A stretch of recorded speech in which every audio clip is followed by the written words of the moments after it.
It is 5:08 right here on News Radio 1040 WHO. My name is LaDonna Harvey. I am broadcasting live from our studio in San Diego, California, which strangely is also where Simon Conway is.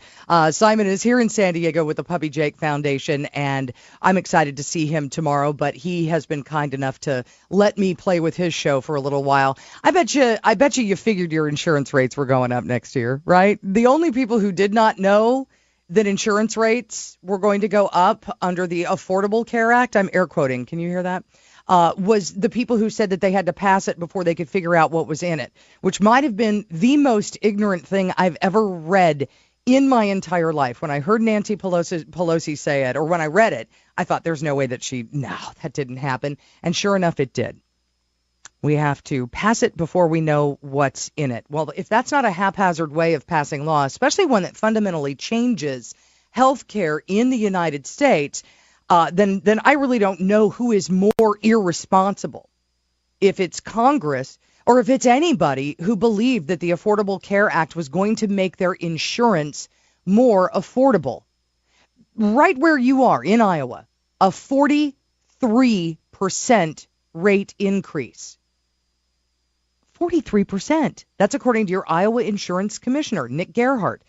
And here's what he said. He said, if you had told me 3 or 4 years ago that I approved a 43% rate increase, I would have said there's no way. And he says, and we did.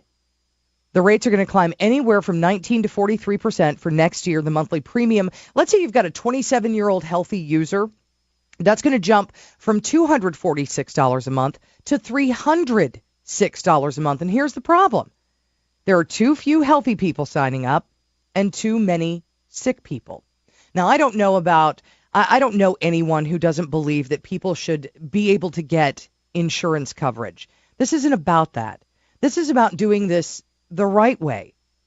And joining us right now is constitutional law professor at the Houston College of Law. He is also the author of Unraveled, Obamacare, Religious Liberty, and Executive Power, Josh Blackman. And Josh, thank you so much for joining us, because this thing is so convoluted. It's really hard to make it understandable to people who know about insurance even.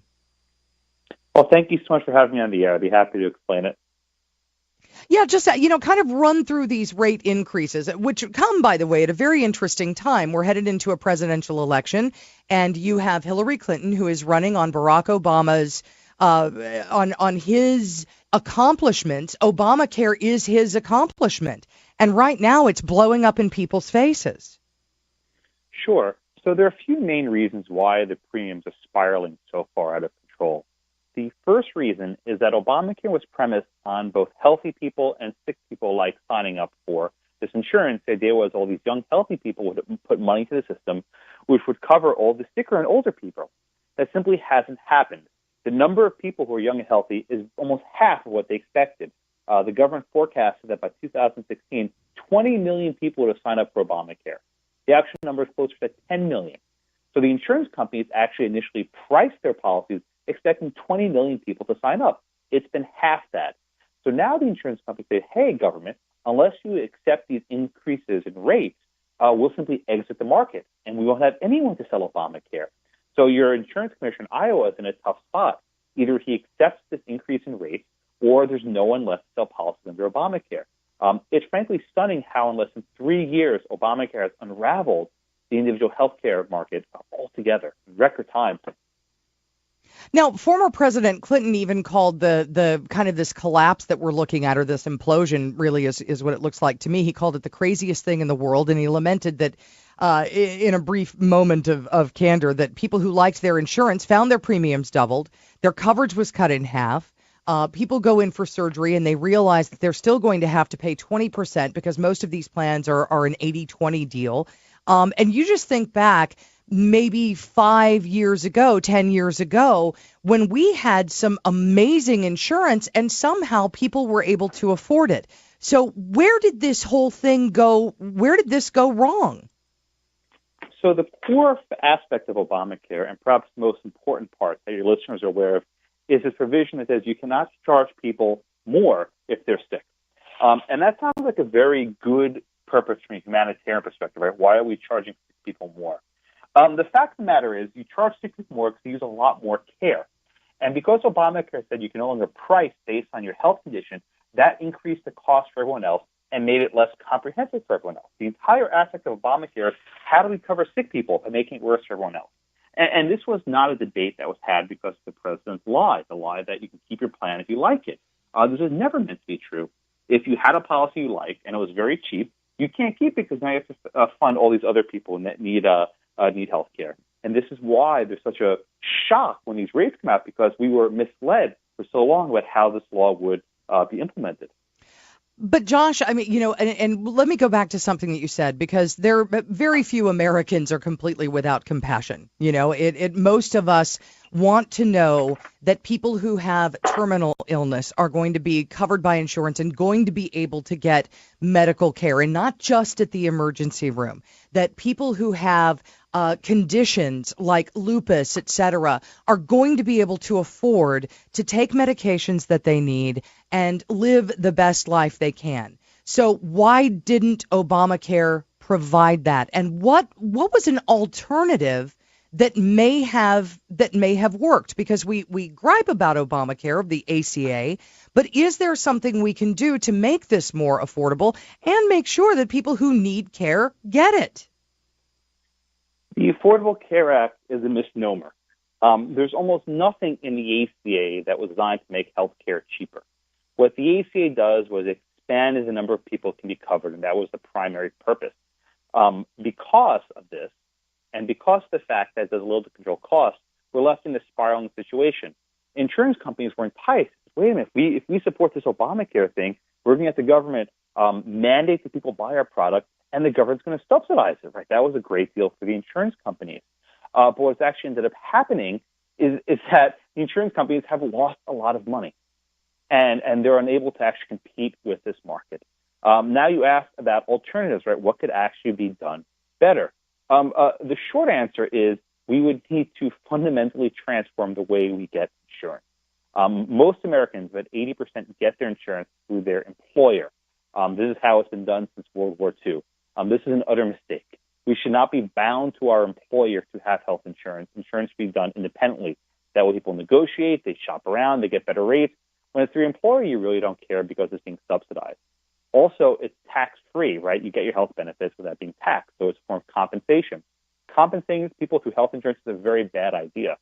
So perhaps the best way of reforming healthcare would be to destroy our entire employer-provided system. That was never a thought that crossed the president's mind, because he was saying, let's keep everything the way it is, but we'll simply cover these more sick people, and you can't do both. So now we're in this weird spot where people can keep their policies, but they're more expensive, deductibles are higher, networks are smaller, and coverage is worse, all for a much greater cost. So we're in this weird middle nether region where nothing's good, and it's still not working.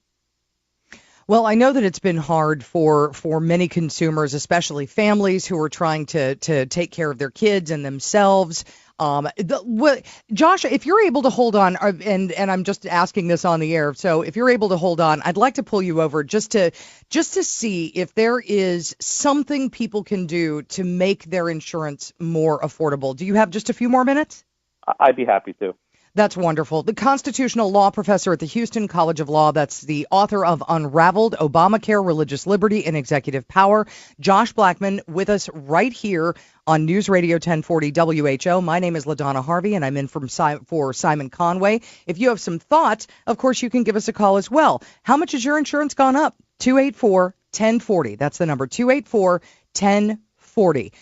New wreck on 35 southbound south of Grand. The right lane is blocked. Jim Brown has some traffic on the way on News Radio 1040 WHO. And good afternoon. It is 5:24, and my name is LaDonna Harvey. I'm in for my friend Simon Conway. We've been talking about your insurance rates because they're going to go up. Now, on average, for you, it's going to come up 25%. There are too many sick people. It's costing the program too much money. And Iowa's insurance commissioner, Nick Gerhart, says that those premiums are going to increase, those rates are going to increase anywhere from 19 to 43%.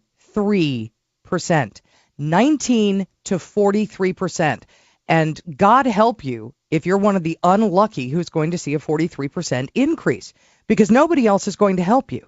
Constitutional law professor at Houston College of Law, author of Unraveled, Obamacare, Religious Liberty, Executive Power. Josh Blackman is on the line with us. And Josh, I wanted to ask you about, so when I was younger, and let's just say it wasn't in the Pleistocene. Let's say it was right around 1986. When I got sick, I didn't have insurance. I went to the doctor, and as I recall, I paid about $35 to go to a regular, real, honest-to-God doctor. And then I went and paid for my prescription, and that was somewhere between $30 and maybe $50 if the antibiotics were really powerful or if I needed something special. That has changed. Do we need insurance companies? Insurance has fundamentally changed. Insurance used to be a way of guarding against risk. You'd have catastrophic insurance that, in the event that, God forbid, you get hit by a bus or something, right? What's going to cover you? Obamacare changed that. Insurance is no longer about guarding against risk, but about covering day-to-day expenses, such as going to the doctor, getting a prescription filled, or things that you mentioned. Because these things now run through a mandatory insurance policy, they invariably get more expensive. So it would be not common for people to simply go uninsured to pay cash. But one of the perverse aspects of Obamacare is that if it's too expensive, people may say, forget this. I'll simply pay my doctor cash and I'll save $10,000 a year in health insurance. And that's one of the most perverse outcomes of this entire social experiment. Well, people will always, Josh, come up with a way around something that's too expensive. We are Americans. We are endlessly inventive. We are creative, and we are smart. Oh, absolutely. And I'll tell you what you're seeing here is people taking advantage of the system.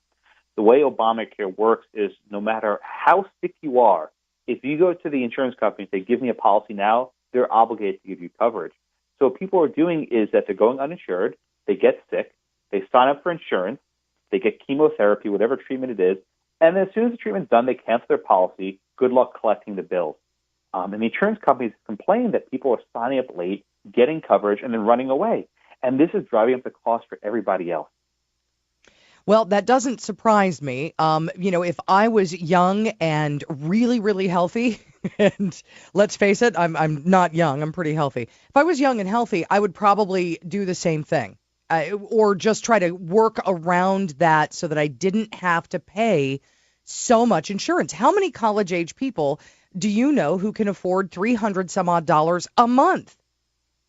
They can't. And the fact of the matter is, for most young people, it's simply not a good investment. Every year, I have several students who tell me that they've simply chosen to go uninsured rather than pay for a policy they'll never use. And I think more and more people are making that sort of decision. All right. I want to grab a call from Steve because he has a question for you, Josh. 284-1040. And Steve, what was your question? Well, I was echoing. I can't believe I watched that live on when Obamacare. Pelosi was saying we'll read it later. I was went ballistic. I said 2,000 pages in a major medical bill. The other thing that I thought about was Obama enacted the policy that they could stay on their parents' plan till 26 years of age.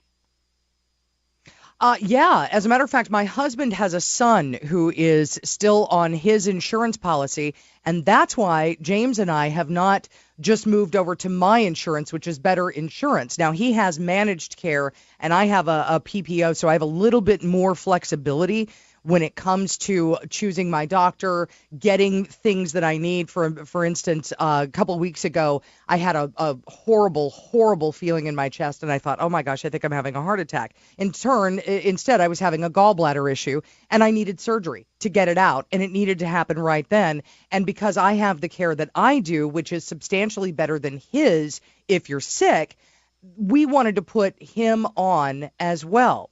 But it just isn't going to work out until his youngest son goes off of his plan. And that's really the crux of it. How do you make this affordable in a way that makes sense? Obamacare is complicated. It is expensive. For many people who are being forced to use it, it is unnecessary. Absolutely unnecessary to their life. And I thank you for your calls, 284-1040, 284-1040. My name is LaDonna Harvey, and I'm in for Simon Conway. I am broadcasting live from the People's Republic of California, right in San Diego, California, on News Radio 1040 WHO. Your insurance premiums